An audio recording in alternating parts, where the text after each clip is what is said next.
On a traité cette semaine les suites de la conférence de presse de François Hollande, et en particulier les réponses de la gauche, la vraie gauche, celle qui ne pense pas comme François Hollande. Et ce qui m'a amusé, si on peut sourire un instant, c'est que tout le monde a noté qu'il avait mis la zizanie à droite.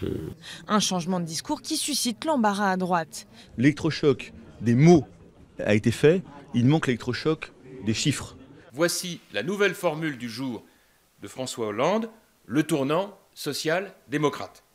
Autre manière de dire que sa politique de gauche est un échec total et qu'il pourrait s'inspirer de celle de la droite.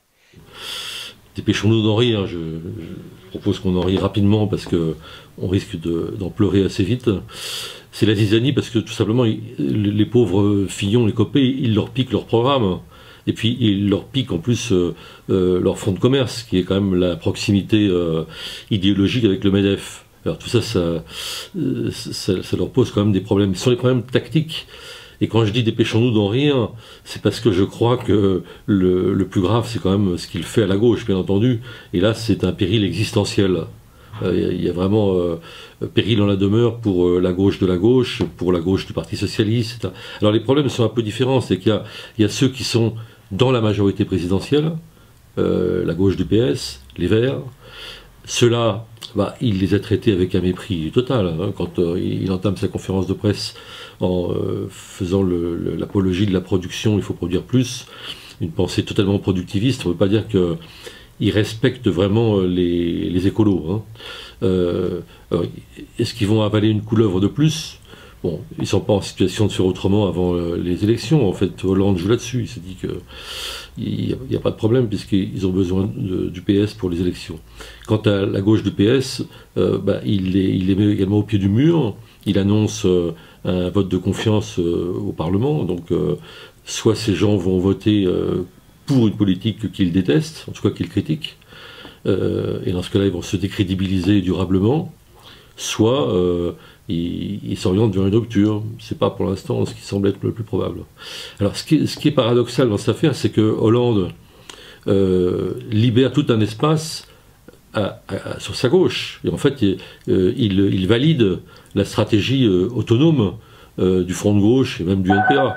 Le président de la République a annoncé, avec un vocabulaire de droite, une nouvelle politique. Je pense qu'idéologiquement, le paysage va se clarifier.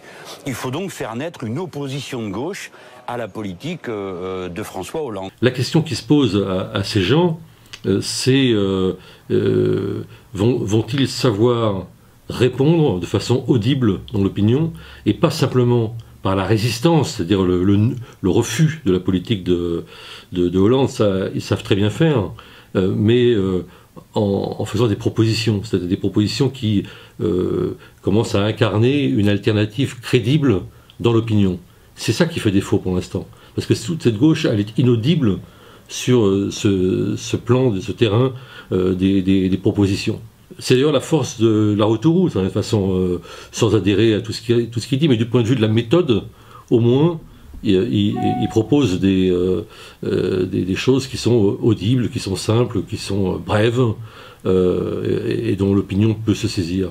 Alors c'est le grand pari de la gauche, d'abord se rassembler, si possible se rassembler au-delà d'elle-même, si j'ose dire, c'est-à-dire également faire alliance avec la gauche du PS et les Verts, si ceux-là sont partants pour mener ce combat ensemble, et puis ensuite faire des propositions neuves, notamment en rompant avec la religion de la croissance, en posant le problème de la redistribution des richesses, peut-être du temps de travail, etc. C'est vraiment en recréant un corps de doctrine. Voilà, c'est pas gagné, c'est possible.